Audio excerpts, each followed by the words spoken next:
기자 정아람 기자 SNS 공유 및 댓글. SNS 클릭 수 1141 페이스북 트위터. 카카오 스토리 SNS 공유 더보기 김형석. 연세대 명예교수는 100세 나이에도 연과 저술로 왕성한 활동을 이어가고 있다.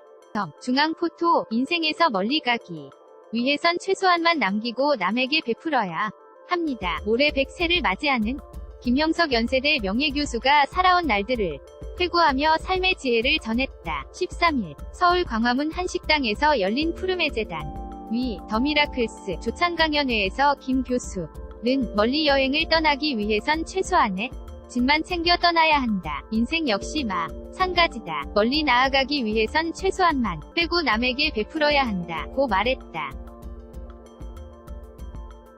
더 미라클스는 장애 어린이의 재활과 자립을 위해 푸르메 재단에 1억 원 이상 기부했거나 5년 이내 기부하기로 약정한 부자들의 모임이다. 박점식 천지세무법인 회장을 시작으로 현정혜영 부부, 배우 송일국, 프로골퍼 장하나 등 20명이 활동 중이다. 이날 강연에는 절반 정도가 참석했다. 김 교수는 강연 참석자들에게 돈이 많은 사람은 남에게 주기 아깝다고 생각하는데 잘못된 생각이다. 베푸는 사람이 행복하고 가치 있는 인생을 사는 것이다. 돈만 끌어안고 살면 인격을 잃게 된다. 고 충고했다. 아울러 사회가 행복해지면 그 안에 있는 나도 덩달 행복해진다. 사회가 불행한데 나만 혼자 행복할 수는 없다. 장기적인 경제성장을 위해서도 사회 지도자들이 나누는 삶을 살아야 한다. 그러면 나도 잘 살게 된다. 고 했다. 나누는 방법에 대해선 나누는 삶이 별다른 게 아니다. 크게 나누는 것도 중요하지만 먼저 주변인들이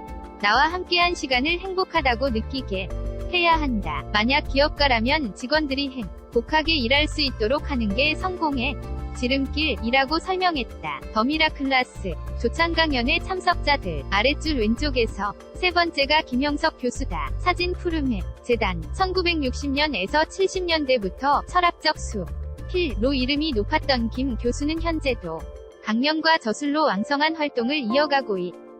2016년에 출간한 그의 에세이 100년을 살아보니 된 스토리는 지금도 스테디셀러로 널리 읽히고 있다. 김 교수는 귀가 잘 들리지 않는 것만 빼면 건강상 별 다른 문제는 없다. 이날도 김 교수는 지친 기색 없이 2시간 가까이 강연을 펼쳤다. 더 미라클스 예비회원 황보태조 73씨는 57년 전 학창시절에도 교수님의 강연을 들은 적 있다. 당시 교수님께서 해진 옷을 입고 오셨다.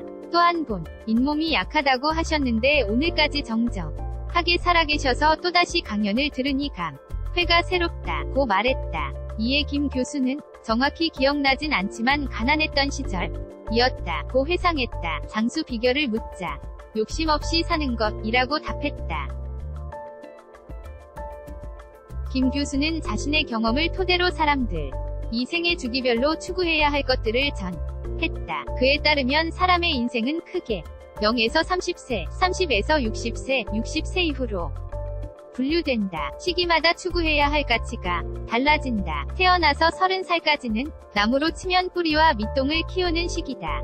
김 교수는 30살까지는 인생의 간이 되는 뿌리를 만드는 시기다. 앞으로 얼마나 성장할 수 있는가의 가능성이 정된다. 무조건 많이 배워야 한다. 고 했다. 이어 평생 어떤 인생을 살고 어떤 직업을 가질 것인지 계획을 세워야 하는 시기라고 했다. 김형석 연세대 명예교수는 일을 할 때는 돈보다는 가치를 좇아야 한다. 고 조언했다. 중앙포토. 그는 시인 윤동주 1917년에서 1945년 연를 예로 들며 나의 지인 가운데 가장 향력이 큰 사람을 꼽으면 윤동주다. 그가 학창시절 공부를 탁월하게 잘한 것은 아니었다. 하지만 시에 대한 열정은 확실했다. 어린 시절 확실한 목표가 있었기에 시인으로 열매를 맺을 수 있었던 것 같다. 고 회고했다. 또한 직업을 택할 때는 지나치게 장래성이나 경제적인 것에 얽매이지 말라며 어느 분야에서든지 남보다 앞서 나가기만 하면 경제적인 문제는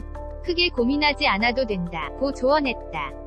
사람들이 철학은 돈이 되지 않는다고 생각하지만 지금 자신의 경우를 보면 그렇지 않다는 게 그의 설명이다. 3. 0에서 60세까지는 일을 하며 일에 대한 가치관을 확립하는 시기다. 김 교수는 1. 을 할 때는 돈을 좇지 말고 가치를 좇아 야 한다며 돈을 보고 일하면 돈에 해 당하는 만큼의 이윤이 남지만 가치를 구하면 일이 또 다른 일을 낳고 오히려 수입도 증가한다 고 말했다. 2. 이는 인간관계에 대한 학습도 필요하다. 다양한 분야의 많은 사람과 만나기 때문이다. 김 교수는 현명한 인간관계를 위해 선은 아첨하는 사람을 멀리하고 남을 뜯지 말고 편 가르기를 하면 안 된다. 며 윗사람은 아랫사람이 행복하게 일할 수 있도록 배려하는 자세가 필요하다고 조언했다. 김영석 명예교수는 과거 철학 적수필로 명성을 날렸다. 그는 독서의 중요성을 강조했다. 중앙포토 60세 이후는 제2위 인생을 시작하는 동시에 열매를 맺는 시기다. 그의 표현에 따르면 인생의 노른자에 해당하는 시기다. 그는 60살쯤 되면 철이 들고 내가 나를 믿게 된다. 75살까지는 점점 성장하는 것도 가능하고 이후로도 노력 여하에 따라 본인의 성취를 유지할 수 있다. 고 했다. 다만 환갑 이후에도 성장하기 위해선 계속 일하고 책을 많이 읽어야 한다는 조건을 달았다. 김 교수는 친구들과 살면서 가장 행복한 때가 언제였느냐를 이야기한 적 있는데 60에서 75살 일하는데 의견이 일치했다. 내가 만약 환갑 이후에 늙었다고 그때를 포기하고 놓쳤다면 어땠을까를 생각하면 아찔할 때가 있다. 인생에서 가장 행복한 시기는 바로 60부터 라며 웃음 지었다. 정아람 기자 AA_JOONGANG